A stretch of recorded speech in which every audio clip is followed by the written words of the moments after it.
So dear students, আজকে আমরা শুরু করছি ন্যারেশন চেঞ্জ। আমার কিছু স্টুডেন্ট যারা মেসেজ করেছিল আমাকে যে ন্যারেশন এর ওপর ভিডিও তৈরি করতে, স্পেশালি তাদের জন্য এবং যারা বিভিন্ন কম্পিটিটিভ এক্সামের প্রিপারেশান নিচ্ছ তাদের জন্য ভিডিওটি হেল্পফুল হবে আমি আশা করি। তো যার জন্য শুরু থেকে শেষ পর্যন্ত ভিডিওটি দেখার চেষ্টা করবে, কারণ পুরো ভিডিওটি দেখলে তবেই বুঝতে পারবে ন্যারেশন সম্বন্ধে একটা কমপ্লিট আইডিয়া তোমাদের চলে আসবে। তো আমি একটা ভিডিওতেই অনেকটাই কভার করার চেষ্টা করেছি, তো হয়তোবা আরেকটি ভিডিও আমাকে করতে হবে, সেটা আর কিছু সেন্টেন্স বাকি রয়েছে, ঠিক আছে? তো সেটা পরবর্তীতে আমি আপলোড করব। আজকের ভিডিওতে মেইনলি আমরা দেখব যে ন্যারেশন কী এবং ন্যারেশন চেঞ্জের রুলসগুলো কী কী, এবং আমি এখানে কয়েকটি সেন্টেন্স দিয়েছি, অ্যাসার্টিভ সেন্টেন্স, ইন্টারোগেটিভ সেন্টেন্স বা কোশ্চেন, সেটা দু ধরনের, yes no question, WH question, ঠিক আছে, অ্যান্ড ইম্পারেটিভ সেন্টেন্স। এই তিনটি সেন্টেন্সের আমরা ন্যারেশন এখানে জানতে পারবো আজকের ভিডিওতে। তো সবার প্রথমে আমরা যাচ্ছি যে ন্যারেশন কি, হোয়াট ইজ ন্যারেশন। তো অ্যাকচুয়ালি তোমরা কনফিউজড হবে না, ন্যারেশন এবং স্পিচ এই কথা দুটি একই কিন্তু, ঠিক আছে? তো যার জন্য আমরা যে ডিরেক্ট স্পিচ কোশ্চেনে আমরা পেয়ে থাকি, convert the direct speech or convert the sentence into indirect speech, তার মানে ডিরেক্ট স্পিচ থেকে ইনডিরেক্ট স্পিচে পরিবর্তন করতে বলা হয়, অথবা ভাইস ভার্সা হতে পারে, অর্থাৎ উল্টোটাও হতে পারে যে ইনডিরেক্ট স্পিচ থেকে ডিরেক্ট স্পিচেও ট্রান্সফর্ম বা কনভার্সন করতে বলা হয়। তো এই ন্যারেশন এবং স্পিচ কথাটি একই, আমরা ডিরেক্ট স্পিচ এবং ইনডিরেক্ট স্পিচ যেরকম বলছি ঠিক একই রকমভাবে আমরা ডিরেক্ট ন্যারেশন এবং ইনডিরেক্ট ন্যারেশন বলতে পারি। তাহলে সবার প্রথমে যে ন্যারেশন বিষয়টি কি, তো আমরা যদি ওপরের দেয়া সেন্টেন্সটি ভালো করে লক্ষ্য করি তাহলে এটা আমাদের কাছে ক্লিয়ার হয়ে যাবে। প্রথমত তোমরা সেন্টেন্সটি দেখো, এখানে দুটো সেন্টেন্স রয়েছে। প্রথমে কি বলা আছে, Ram said to me, comma inverted কমার মধ্যে রয়েছে আই অ্যাম ইল টুডে, ঠিক আছে? তো এটাকে বলা হচ্ছে ডিরেক্ট স্পিচ। এবং পরে সেন্টেন্সটি যেটি রয়েছে, Ram told me that he was ill that day, এটাকে কি বলা হচ্ছে, ইনডিরেক্ট স্পিচ। তাহলে ডিরেক্ট স্পিচ কাকে বলা হচ্ছে? অ্যাকচুয়ালি এখানে স্পিকারকে, এখানে স্পিকার হচ্ছে রাম। তাহলে রাম যে কথাটি বলেছে, রাম এই কথাটি বলেছে আই অ্যাম ইল টুডে, তাহলে রামের দেয়া স্পিচটি, এটাকেই স্পিচ বলা হচ্ছে, ঠিক আছে? রামের দেয়া স্পিচটি কি করা হচ্ছে, হুবহু এখানে রেখে দেওয়া আছে, কোনো পরিবর্তন করা হয়নি। তাহলে আমরা বলতে পারি হোয়েন এ স্পিচ রিপিটস, ঠিক আছে?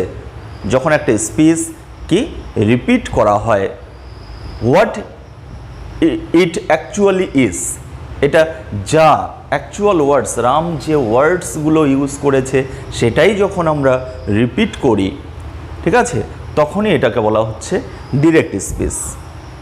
ওকে, এখানে রামের স্পিচ বা কথার কোনো কিছু পরিবর্তন করা হয়নি।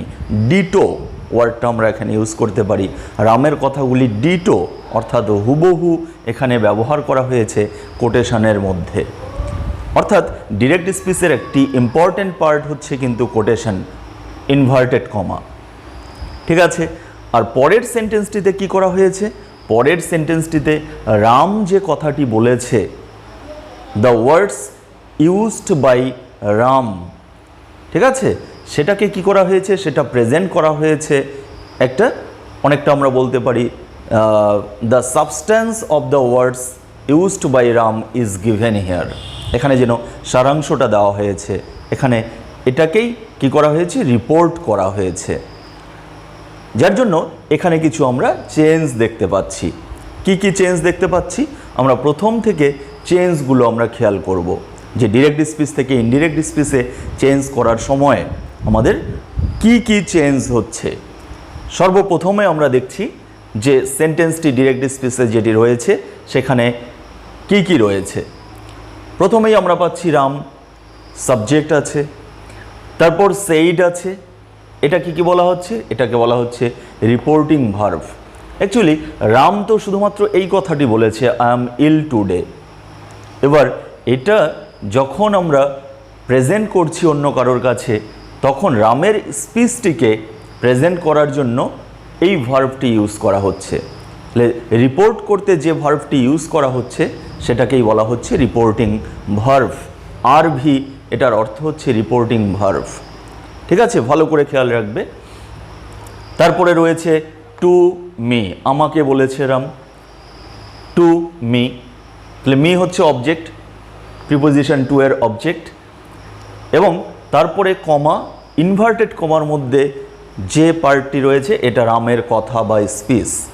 তো রামের এই স্পিচটিকে বলা হচ্ছে রিপোর্টেড স্পিচ।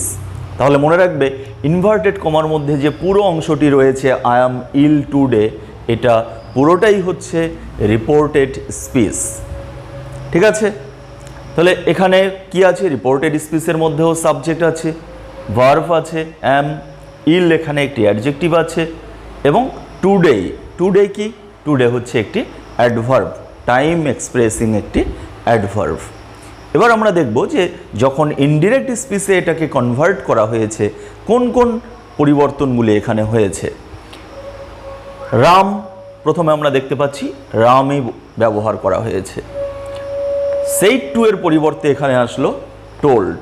তাহলে মনে রাখতে হবে, যদি সেন্টেন্সটি এটা অ্যাসার্টিভ সেন্টেন্স বা স্টেটমেন্ট, যদি অ্যাসার্টিভ সেন্টেন্স বা স্টেটমেন্ট হয় তাহলে আমরা রিপোর্টিং ভার্বকে চেঞ্জ করি, সেইড টু থাকলে টোল্ড। তারপরে অবজেক্ট মি, যা আছে তাই বসেছে মি। এবার বড় অ্যারো চিহ্নটি দিয়ে দেখানো হয়েছে যে কমা, ইনভার্টেড কমাটা কিন্তু এখানে উঠে গেছে, এখানে কোনো কমা, ইনভার্টেড কমা ইউজ হবে না ইনডিরেক্ট স্পিচে। এর পরিবর্তে এখানে কি ইউজ হয়েছে? এখানে একটি দ্যাট ইউজ হয়েছে, যেটা ডিরেক্ট স্পিচে নেই। তাহলে এই দ্যাটটিকে বলা হচ্ছে কনজাংশন, এটা একটি কনজাংশন। রিপোর্টেড স্পিচের আগে এটাকে ব্যবহার করা হচ্ছে। ঠিক আছে, তাহলে দ্যাট ইউজ হলো। এবার আমরা রিপোর্টেড স্পিচে আমরা চলে গেলাম। রিপোর্টেড স্পিচের যে পার্সন আছে আই, ফার্স্ট পার্সন সিঙ্গুলার, এটা দেখতে পাচ্ছি আমরা চেঞ্জ হয়ে গেছে, হি হয়েছে। ক্লিয়ার? তাহলে পার্সন চেঞ্জ আমরা দেখতে পাচ্ছি। এখানে ভার্ব আছে অ্যাম, অ্যাম ভার্বটি কি? সে চেঞ্জ হয়েছে, এটা প্রেজেন্ট আছে, প্রেজেন্ট টেন্স, সেটা পাস্ট টেন্স হয়ে গেছে ওয়াজ। ইল যা আছে তাই এখানে ব্যবহার হয়েছে, এবং টুডে যে টাইম এক্সপ্রেসিং অ্যাডভার্বটি রয়েছে সেটা হয়েছে দ্যাট ডে। ওকে, আশা করছি আমি পরিবর্তনগুলো দেখাতে পারলাম। তাহলে আমরা রামে এখানে কোনো পরিবর্তন হলো না, মেনলি আমরা দেখলাম যে রিপোর্টিং ভার্বে চেঞ্জ আসলো, তারপরে দ্যাট আসলো, কমা, ইনভার্টেড কমা উঠে গিয়ে রিপোর্টেড স্পিচের মধ্যে পার্সনটি চেঞ্জ হয়ে গেল, এখানে টেন্স চেঞ্জ হয়ে গেল, এবং আমরা দেখতে পাচ্ছি যে অ্যাডভার্ব, টাইম এবং প্লেস এক্সপ্রেসিং কিছু অ্যাডভার্ব রয়েছে যেগুলো ডিরেক্ট স্পিচ থেকে ইনডিরেক্ট স্পিচে পরিবর্তন করার সময় চেঞ্জ করতে হয়। ঠিক আছে, তো আমি যতটা সম্ভব একটা ভিডিওতেই কভার করার চেষ্টা করছি। তাহলে মেইনলি আমাদের এখানে ভালো করে যেটা মনে রাখা প্রয়োজন সেটা হচ্ছে এই টেন্স পরিবর্তনটি। সব কিছুই আমাদের মনে রাখতে হবে, কিন্তু মেইনলি আমাদের ভালো করে বুঝতে হবে এই টেন্স পরিবর্তনটি। ঠিক আছে, তো যার জন্য তারপরেই আমি চলে আসছি যে ডিরেক্ট স্পিচে কোন টেন্স থাকলে ইনডিরেক্ট স্পিচে কোন টেন্স করতে হবে, এটা আমি এখানে লিখে দিয়েছি। তো এই টেন্স পরিবর্তনটা আমাদের মনে রাখতে হবে যে এটা রিপোর্টিং ভার্বের ওপর নির্ভর করবে। তাহলে এই রিপোর্টিং ভার্ব যদি সেইড হয়, অর্থাৎ পাস্ট টেন্সে যদি থাকে, তাহলে আমাদের এই চেঞ্জগুলো করতে হবে, টেন্সের এই চেঞ্জগুলো আমাদের করতে হবে। ঠিক আছে, তাহলে reporting verb, if the reporting verb is said or in past tense অথবা সেইড যদি থাকে, তাহলে আমাদের ডিরেক্ট স্পিচের টেন্স, এখানকার রিপোর্টেড স্পিচের টেন্স যদি সিম্পল প্রেজেন্ট থাকে, এটা সিম্পল পাস্ট হয়ে যাবে, যেটা আমরা এখানে করেছি, অ্যাম, ওয়াজ করা হয়েছে। ঠিক আছে, প্রেজেন্ট কন্টিনিউয়াস থাকলে সেটা পাস্ট কন্টিনিউয়াস হবে, প্রেজেন্ট পারফেক্ট পাস্ট পারফেক্ট হবে, present perfect continuous past perfect continuous হবে, অর্থাৎ সব প্রেজেন্ট টেন্সগুলো কি হয়ে যাবে, পাস্ট হয়ে যাবে যদি রিপোর্টিং ভার্ব সেইট থাকে। এবার ডিরেক্ট স্পিচে পাস্ট থাকতে পারে, যদি সিম্পল পাস্ট থাকে সেটাকে আমরা করব পাস্ট পারফেক্ট। পাস্ট পারফেক্টে পরিবর্তন করতে হবে, অর্থাৎ অক্সিলারি হ্যাড এবং মেইন ভার্বের পাস্ট পার্টিসিপাল ফর্ম। তাহলে টেন্স এখানে ক্লিয়ারলি কিন্তু জানতে হবে, টেন্স জানা না থাকলে তোমরা ন্যারেশন চেঞ্জ করতে পারবে না, ঠিক আছে? তো যার জন্য টেন্সের বিভিন্ন ফরমেশনগুলো ভালো করে আরেকবার দেখে নেবে। যদি পাস্ট কন্টিনিউয়াস থাকে এখানে তাহলে আমাদের করতে হবে পাস্ট পারফেক্ট কন্টিনিউয়াস, ঠিক আছে? এবং মোডালস যদি থাকে বা মোডাল অক্সিলারি ভার্ব প্রেজেন্টে যদি থাকে, can, May, shall, will, must, এগুলো পাস্ট হয়ে যাবে। কুড, মাইট, শুড, উড এবং মাস্টের কোনো পাস্ট ফর্ম নেই, মাস্ট থাকলে মাস্ট ইউজ হবে, ঠিক আছে? তাহলে এটা আমাদের মেইনলি মনে রাখতে হবে। এই চেঞ্জগুলো কখন করব, যখন রিপোর্টিং ভার্ব সেইট থাকবে। ক্লিয়ার?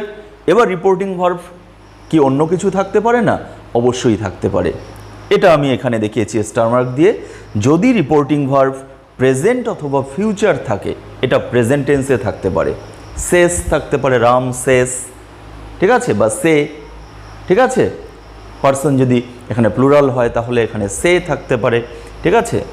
বা অন্য পার্সন, থার্ড পার্সন সিঙ্গুলার ছাড়া অন্য কোনো পার্সন থাকলেই আমরা জানি যে এখানে সে ইউজ হবে। প্রেজেন্ট, সিম্পল প্রেজেন্ট অথবা প্রেজেন্ট পারফেক্ট থাকতে পারে, রাম হ্যাজ সেইড। অর্থাৎ যদি প্রেজেন্ট বা ফিউচার থাকে তাহলে কি হবে, নো চেঞ্জ ইন টেন্স, তাহলে টেন্সের ক্ষেত্রে কোনো পরিবর্তন হবে না। এটা ভালো করে মাথায় রাখবে। এই রিপোর্টিং ভার্বটি যদি এটা প্রেজেন্ট বা ফিউচার থাকে তাহলে টেন্স, এই যে এখানকার টেন্স, কোনো পরিবর্তন হবে না। এটা যদি প্রেজেন্টে থাকতো তাহলে এটা এম প্রেজেন্ট টেন্স, এটাও প্রেজেন্টই থাকতো, হবে কি হবে, যে হি ইজ হবে তখন। বোঝা গেল? তাহলে এটা আমাদের খেয়াল করতে হবে। আরেকটি বিষয় এখানে মনে রাখতে হবে, আমি জাস্ট বলে দিচ্ছি, এই রিপোর্টেড স্পিচটি যদি ইউনিভার্সাল ট্রুথ বা হ্যাবিচুয়াল ট্রুথ হয়, ঠিক আছে, চিরন্তন সত্য যদি হয়, তাহলে রিপোর্টিং ভার্ব পাস্ট থাকলেও কিন্তু এখানে কোনো চেঞ্জ আসবে না। এটা যা আছে সেটাই ইউজ করা হবে। ক্লিয়ার? তাহলে আমি প্রথম দেখালাম যে টেন্সের পরিবর্তনগুলোর নিয়ম আমি দেখালাম। এবার আমরা দেখব পার্সন চেঞ্জ, এই যে আইটা যে হি হলো সেটা কোন নিয়মে আমরা করলাম। তাহলে এই ক্ষেত্রেও আমি স্টুডেন্টদের মধ্যে অনেকটা ভুল দেখতে পারি, যে অনেকেই টেন্স ঠিকঠাক পরিবর্তন করতে পারে বাট পার্সনের ক্ষেত্রেই অনেক সময় মিস্টেক হয়ে যায়। তো আজকে ভালো করে খেয়াল করো, আমি জাস্ট একটি টেবিল দিয়েছি, এই যে টেবিলটা এখানে রয়েছে পার্সনস, যে টেবিলটা আমি দেখিয়েছি, এটা জাস্ট মনে রাখলেই, এটাকে যদি তোমরা ফলো করো তাহলে আর পার্সন চেঞ্জে কোনো ভুল হবে না। এখানে কি দেখানো হয়েছে, 1 2 3, অর্থাৎ 123 এখানে মনে রাখবে, 123, ঠিক আছে? তাহলে নিশ্চয়ই আমরা মহাভারতে পাণ্ডব পক্ষ এবং কৌরব পক্ষের সেই কম বেশি ঘটনা জানি, এবং কৌরবদের যে তারা যে 100 ভাইয়ের উল্লেখ সেখানে আমরা পাই, আমরা জানি। তো এখানে 123 সন, এখানে 123 পুত্রের কথা আমরা এখানে জানবো বা মনে রাখবো। কি অ্যাকচুয়ালি এটা কিছুই না, আমি জাস্ট মজা করে বললাম। অ্যাকচুয়ালি এটা হচ্ছে 123-এর দ্বারা বোঝানো হচ্ছে এটা পার্সন, এটা ফার্স্ট পার্সন, এটা সেকেন্ড পার্সন, এটা থার্ড পার্সন। এবং SON সন, এটা বোঝাচ্ছে S stands for subject, O হচ্ছে অবজেক্ট, আর N মানে হচ্ছে নো চেঞ্জ এখানে। অর্থাৎ এখানে এই রিপোর্টেড স্পিচের মধ্যে যদি ফার্স্ট পার্সন থাকে তাহলে সেটাকে চেঞ্জ করতে হবে ঠিক তার নিচের, এটা মনে রাখবে, সাবজেক্টের পার্সনে। সাবজেক্ট কি, যেমন এখানে রাম আছে, তাহলে এখানে আই, এটাকে চেঞ্জ করা হয়েছে কার পার্সনে, রামের পার্সনে। তাই রাম, তার মানে এই আইটি হচ্ছে রাম, তাহলে আর তো আমরা রাম বসাবো না, তাহলে রামের পরিবর্তে প্রোনাউন থার্ড পার্সন সিঙ্গুলার কি, হি ব্যবহার করা হয়েছে, পার্সোনাল প্রোনাউন, ঠিক আছে? তাহলে এইভাবে যদি ফার্স্ট পার্সন থাকে তাহলে আমরা আই, উই, মি এই জাতীয় যে কোনো ফার্স্ট পারসন, সে যে কেসেই থাক, নমিনেটিভ কেস বা অবজেক্টিভ কেস, যে কেসেই থাক, ঠিক আছে, আমাদের সাবজেক্টের পার্সনে চেঞ্জ করতে হবে। যে কেসে থাকবে সেই কেসটাই হবে। যদি অবজেক্টিভ কেস হয়, ওখানে যদি মি থাকতো, তাহলে এখানে কি হবে? হিম হবে। ঠিক আছে, রামের পার্সন অনুসারেই ওটা চেঞ্জ হবে। আচ্ছা, যদি সেকেন্ড পার্সন থাকে, তাহলে এটা অবজেক্টের পার্সনে চেঞ্জ করতে হবে। অর্থাৎ এখানে যদি ইউ এর উল্লেখ থাকে, তখন আমরা চেঞ্জ করব এই অবজেক্টের পার্সনে। প্রিপোজিশনের পর এই যে অবজেক্টটি রয়েছে, ঠিক আছে, স্পিকার যাকে বলছে, এখানে যেমন মি আছে, Ram said to me, Ram আমাকে বলল বা আমাকে বলেছিল। ঠিক আছে, তাহলে এই যে এই অবজেক্টের পার্সনে তখন চেঞ্জ করতে হবে। ঠিক আছে, অর্থাৎ ইউ থাকলে তখন অবজেক্ট যেটাই থাকবে তার পার্সন অনুসারে ওই ইউটাকে চেঞ্জ করতে হবে। ক্লিয়ার? এবার এখানে আরেকটি জিনিস খেয়াল করতে হবে, অনেক সময় আমরা উল্লেখ পাই যে এখানে সেকেন্ড পার্সনের উল্লেখ থাকে রিপোর্টেড স্পিচে, বাট এখানে অবজেক্ট থাকে না। ধরো এরকম যে রাম সেইড, কমা, ইনভার্টেড কমার মধ্যে রয়েছে I want to help you, এরকম রয়েছে। তাহলে তখন আমরা ওই ইউটাকে কোন পার্সনে চেঞ্জ করব? তখন জেনারেলি ধরে নেবে যে থার্ড পার্সন ধরে নেবে, যে রাম সেইড টু হিম বা রাম সেইড টু হার। ঠিক আছে, যদি অবজেক্টের উল্লেখ না থাকে, তোমরা ওটা থার্ড পার্সন ধরে নেবে। থার্ড পার্সন ধরে নিয়ে ইউটাকে সেই পার্সনে চেঞ্জ করে নেবে। ঠিক আছে, তাহলে আশা করছি ক্লিয়ার করতে পারলাম। এবং থ্রি কি? থ্রি হচ্ছে থার্ড পার্সন, অর্থাৎ এখানে যদি হি, শি, ইট বা যে কোনো থার্ড পার্সন থাকে, সিঙ্গুলার বা প্লুরাল, দে, দেম, যেটাই থাক, যদি থাকে, তাহলে সেটা কি হবে? আনচেঞ্জড, মানে নো চেঞ্জ। এন দিয়ে আমি এখানে নো চেঞ্জ বুঝিয়েছি। তাহলে এস ফর সাবজেক্ট, এখানে ও হচ্ছে অবজেক্ট, এন হচ্ছে নো চেঞ্জ। থার্ড পার্সন যদি এখানে থাকে, তাহলে কোনো চেঞ্জ হবে না। ঠিক আছে, আর এখানে নিচে যেটা দেখিয়েছি আমি, এই যে টাইম এবং প্লেস এক্সপ্রেসিং যে ওয়ার্ডগুলো ডিরেক্ট স্পিচ থেকে ইনডিরেক্ট স্পিচে পরিবর্তন করার সময় এটা কি থাকলে কিসে আমরা পরিবর্তন করব, এটা জাস্ট একবার দেখে নেবে। এটা তোমাদের বিভিন্ন বইয়েও রয়েছে।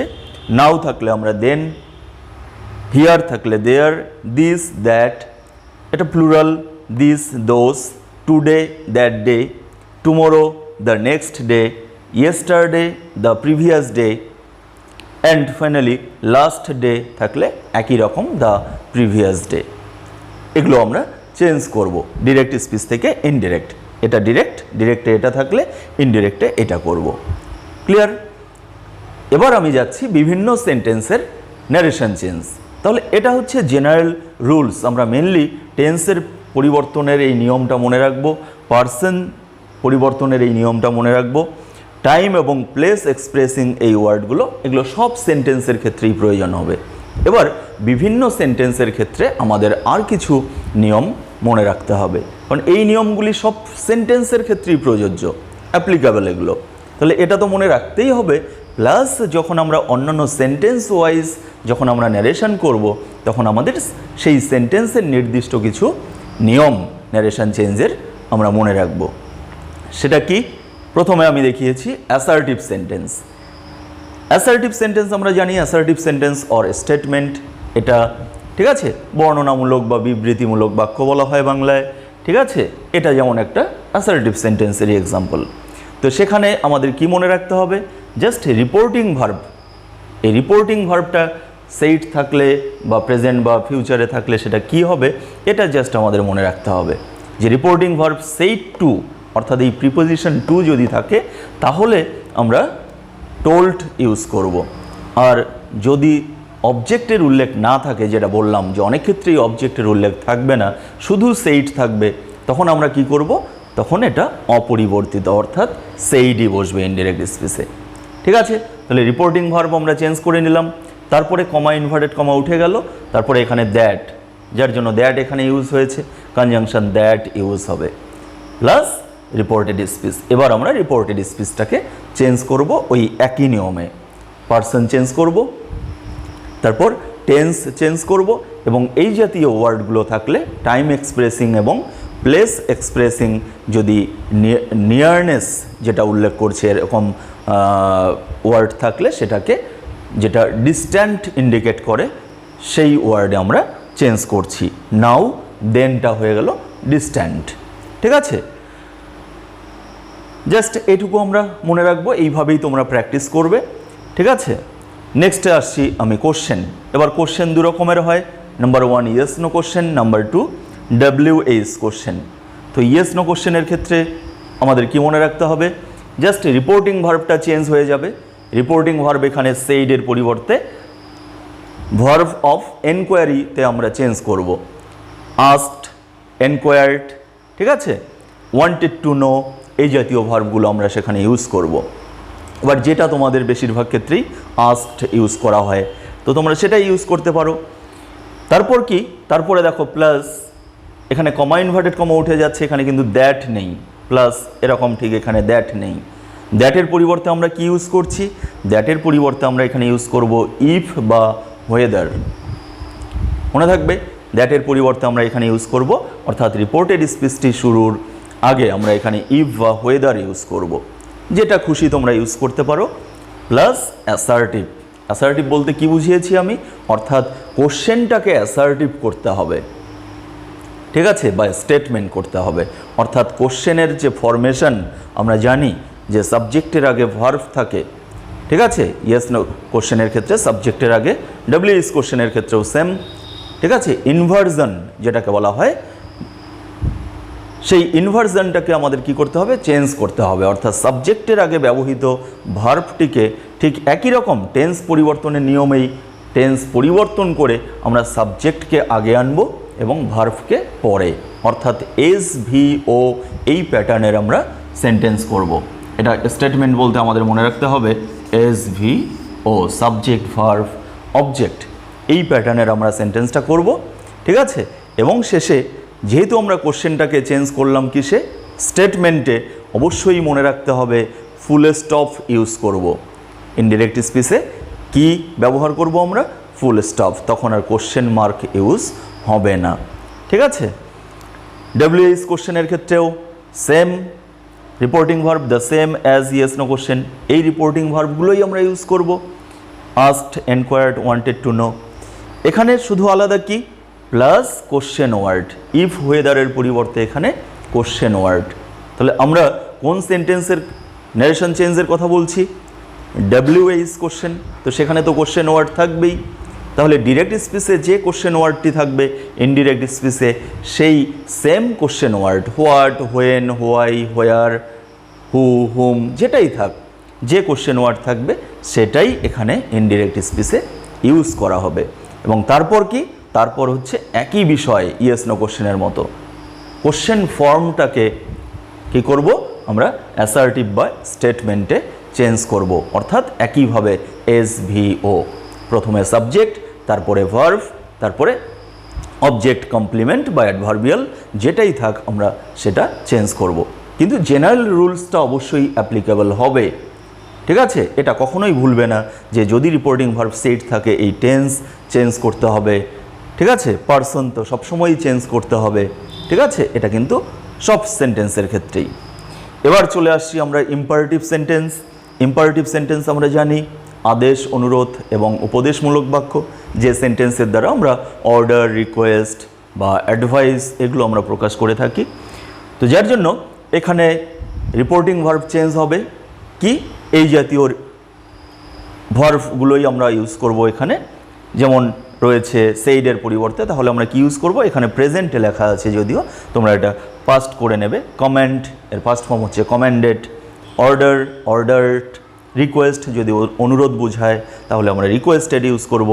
সলিসিট আমরা ইউজ করতে পারি। অ্যাডভাইস, উপদেশ বোঝালে অ্যাডভাইস। ফরবিট, ফরবিট মানে নিষেধ করা, নিষেধ বোঝাতে। ঠিক আছে, ফরবিট যদি রিপোর্টেড স্পিচটা নেগেটিভ হয় তখন আমরা এই ভার্বটাকে ইউজ করতে পারি। ফরবিটের পাস্ট ফর্ম হচ্ছে ফরবেড, এটা ভুলে যাবে না, FORBADE। ঠিক আছে, রিকোয়েস্ট বোঝাতে আবার আমরা বেগও ইউজ করতে পারি। এবার অনেক ক্ষেত্রেই স্টুডেন্টরা ডাউট ফিল করে, ঠিক আছে, কখন যে হয়তো বা যে সে বুঝতে পারছে না যে ওটা অর্ডার নাকি অ্যাডভাইস বা কি, সেটা বুঝতে পারছে না, অনেক ক্ষেত্রেই হয়ে যায়, কনফিউজড হয়ে যায়। তো তখন তোমরা কি করবে, তখন এই টেল বা আস্ক ইউজ করবে যদি কনফিউজড হয়ে যাও। আর প্লিজ থাকলে তো অবশ্যই রিকোয়েস্ট ইউজ করতেই হবে, ওটা বুঝতেই পারবে তোমরা যে রিকোয়েস্ট এটা, ঠিক আছে। তো অর্ডার আর অ্যাডভাইসের মধ্যে যদি তোমাদের কনফিউশন তৈরি হয় তাহলে তোমরা টেল বা আস্ক ইউজ করতে পারো। তাহলে টোল্ড পাস্ট ফর্ম টোল্ড, আস্কের পাস্ট ফর্ম আস্কড, এটা ইউজ করবে। এবং তারপরে কি প্লাস, দেখো এখানে কি বলা হচ্ছে যে টু ইনফিনিটিভ। আমরা জানি ইম্পারেটিভ সেন্টেন্স ভার্ব থেকে শুরু হয়, যেমন give me your pen or open the door, ঠিক আছে, বা give me a glass of water. তাহলে এই জাতীয় অর্থাৎ ভার্ব থেকে শুরু হয় আমরা জানি। তো রিপোর্টেড স্পিচটার প্রথমেই কি থাকবে, ভার্ব থাকবে, এবং সেটা ইম্পারেটিভ সেন্টেন্সে base form of the verb, ভার্বের প্রেজেন্ট ফর্মটাই ইউজ হয়। তাহলে আমরা তার আগে কি করব, শুধুমাত্র তার আগে টুটা ব্যবহার করব। ভার্বের প্রেজেন্ট ফর্মের আগে যখনই টু ব্যবহার করা হবে এই ফরমেশনটাকে বলা হয় ইনফিনিটিভ। এটা একটা নন ফাইনাইট ভার্ব ফর্ম। আরও দুটি নন ফাইনাইট ভার্ব ফর্ম আছে, তোমরা কম বেশি জেনে থাকবে, পার্টিসিপল এবং জেরান্ট। এর ওপর আমার ভিডিও করা আছে, ইনফিনিটিভ, পার্টিসিপল, জেরান্ট, তোমরা পারলে তোমরা দেখে নিতে পারো আমার চ্যানেলেই, ঠিক আছে। তাহলে টু ইনফিনিটিভ আমরা তৈরি করব। এবার এখানে মনে রাখতে হবে, যদি এই রিপোর্টেড স্পিচটি নেগেটিভ হয়, হয়তো অর্ডারটা নেগেটিভ আছে বা অ্যাডভাইসটা নেগেটিভ আছে, হ্যাঁ, আমরা অনেক সময় বলি বাচ্চাদেরকে do not run in the sun, ঠিক আছে। তো এরকম নেগেটিভ যদি হয় তখন কি করতে হবে, টু এর আগে নট ইউজ করতে হবে, অর্থাৎ not to run in the sun. এবার এক্ষেত্রে নেগেটিভটার ক্ষেত্রে নট টু আমরা ইউজ নাও করতে পারি, নট নাও ইউজ করতে পারি যদি ফরবেড ইউজ করি রিপোর্টিং ভার্ব, ঠিক আছে। কারণ নেগেটিভের ক্ষেত্রেই আমরা ফরবেড ইউজ করতে পারি, তখন আর নট প্রয়োজন হবে না, এটা মনে রাখবে। তো এই হচ্ছে ইম্পারেটিভ সেন্টেন্সের ন্যারেশন চেঞ্জের নিয়ম, ডিরেক্ট স্পিচ থেকে ইনডিরেক্ট স্পিচের পরিবর্তন করার নিয়ম। তোমরা যে কয়েকটি সেন্টেন্স আমি আলোচনা করলাম, তোমরা নিজেরাই এই রুলসগুলো ভালো করে শুনে সেটাকে ফলো করে তোমরা ট্রান্সফর্ম করো বা কনভার্সন করো ডিরেক্ট স্পিচ থেকে ইনডিরেক্ট স্পিচে। এবার কোথাও যদি প্রবলেম মনে হয় তোমরা আমাকে এই আমার চ্যানেলের কমেন্ট বক্সেই তোমরা কমেন্ট করে জানাতে পারো। I will try my level best to answer as early as possible, ঠিক আছে। আমি চেষ্টা করব তোমাদেরকে আনসার দেয়ার। Okay, today up to this, thank you, ভালো থাকবে সবাই।